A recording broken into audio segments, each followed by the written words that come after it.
So you chose to go to the Tea Party. Yeah. You are a member of the you're the leader. I'm the chair of North Star Tea Party Patriots. North Star Tea Party Patriots. Yes, which is a coalition, conglomerate of local Tea Party groups. It's really not that fancy or that complicated. It's there. You've got local groups all over Minnesota. All over Minnesota. All over. And some of them have chosen to come together and operate under this umbrella of North Star Tea Party Patriots. There are many others who haven't. There are many others who are independent. There's a coalition up in northern Minnesota. I believe it's called the Northern Liberty Alliance or something along those lines. They have their own coalition of groups that are local in that area, and they want to remain autonomous, and that's fantastic. That's great. Isn't that what the Tea Party is? Yeah, that's exactly right. You don't, and I'll tell you, because this is particularly in this state, we've had a rough time getting started and getting momentum going. The Tea Party has in general. And a lot of the trial and error that's taken place has involved these kind of larger coalitions and trying to just impress with numbers. We've got this many people and this big of an email list, and but it's kind of doomed to failure when you do it that way, because the essence of what the Tea Party is local and individual and communal in the true sense of the word, where it's me dealing with people who I share values with and choosing my relationships, and the kind of command structure that you get in a typical organization is sort of anathema to that. And so what we've learned to do with North Star, what we've come to with North Star, is that the coalition sort of exists as a point of connection between groups to say, this is what I'm doing, what are you doing? This is what we've heard, just information sharing, best practices, speaking with a common voice on particular issues where we do have one, because not everybody agrees on everything all the time. What? Yeah. And that's the beauty of it. That's the beauty of it. So when all you right-wing racists get together, what are some of the issues that you talk about? And I'm just kidding you, you know. Yeah, okay. Of course. Okay. We can cover that stereotype next. What are some of the issues that do bring everybody together? Spending, taxes, healthcare? Yeah, that's it. I mean, the principles, we operate under the national organization or the national umbrella of Tea Party Patriots, and their three core principles are fiscal responsibility, constitutionally limited government, and free markets. And it kind of becomes kind of liturgical when you say it that way, ritualistic, to where you don't really think about the substance of what those three things mean.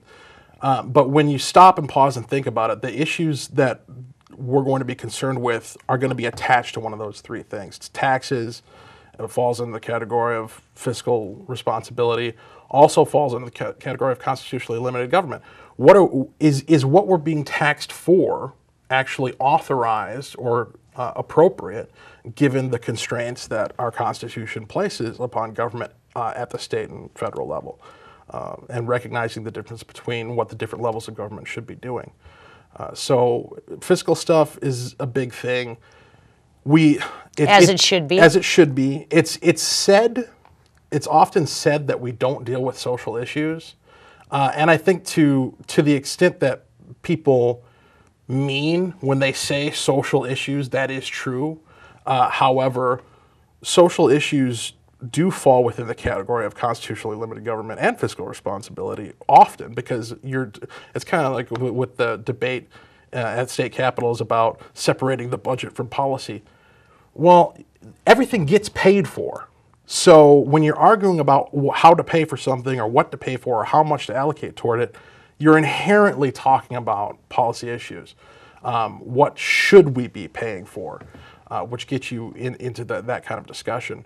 And even when it comes to levels of government, I think is a big distinction that gets made when it comes to these social policies, because you know what the Tea Party has to say about an issue like, say, abortion, right?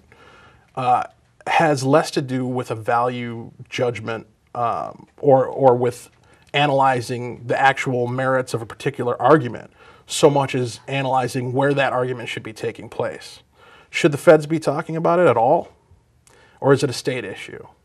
I'm going to go with no. Yeah, and that is the answer. So yeah, we do have things to say about social issues, but they're not the kind of, they're more of a referee style, sheep herding the conversation, as opposed to taking positions on how you should think about X, Y, and Z social issues. Does the Tea Party organizations in general, do they address any social issues at all?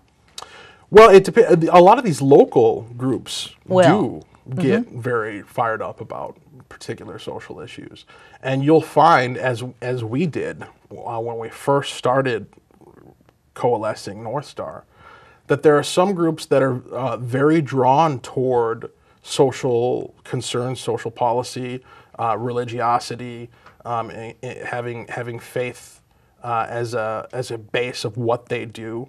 And there are other organizations that's anathema to them, that they want to keep it secular, they want to have it a very objective conversation about policy. And so I think the mantra of we don't talk about social issues is sometimes an evasion of that conflict. It's, well, let's just not talk about it. That way we don't have to fight about it and we can come together on these fiscal issues. But I don't think it necessarily has to be that way. I think it's appropriate since we're dealing with free associations, these local groups, if they want to take on a particular issue and champion it under their banner, more power to them. And isn't that the beauty of the Tea Party? Right. Individuals decide. It's the epitome of grassroots organization. And I love the exchange of all the ideas from people and all different. I've been to many Tea Party rally and meetings, and I love them because A, they're all different. Right. The interesting mix of people that you get there, the issues that you talk about, I think are fantastic. So let's talk a little bit about the stereotyping of the Tea Party. Sure. And I have never seen the attacks on a particular group like I've seen against Tea Party people, whether they're calling them teabaggers or white racist or extremists or whatever. It just amazes me, the anger and hatred towards the Tea Party groups. Right. Well, and that's that's what it is. It's anger and hatred, cleverly crafted as opposition to anger and hatred, and as promotion of love and unity and tolerance. It really is quite fascinating from an anthropological, sociological perspective, the phenomenon of people viciously attacking what they perceive to be a vicious attack rather than challenging it intellectually, challenging it rationally, arguing on the merits. There's so much argument of intimidation which takes place, and that's really what all that stereotyping falls under, is the category of in terms of logical fallacy of an argument from intimidation. You're only saying that because you're racist. You're only saying that because you're mean. You're only saying that because you hate fill in the blank group. Or people who are tolerant wouldn't say what you just said. People who are good-hearted and think about others wouldn't take the position that you're taking. So in other words, it's not, well, you're wrong because X, Y, and Z, point, counterpoint, facts, figures. It's, you're wrong because I'm associating you with this negative thing arbitrarily and placing you in the position of defending that, which is indefensible. I can't defend your label that you're placing upon me. I can make an argument, and you can attack that argument and pick it apart all you want. But when you can't, or you choose not to, the convenient place to shift to is the name calling, and it's very common. It happens it starts on the playground and it goes all the way up through to Congress, right? And there's certain things that just never change. And so the way to combat it is to call out for what it is. You call it out for what it is, and then you challenge people to be adults Are we adults or aren't we? Are we rational or aren't we? Are we going to deal with each other honestly or aren't we? If you want to bring me in, let's say I was coming, and I'll go talk to just about anyone. Let's say you're bringing me on to a progressive television show.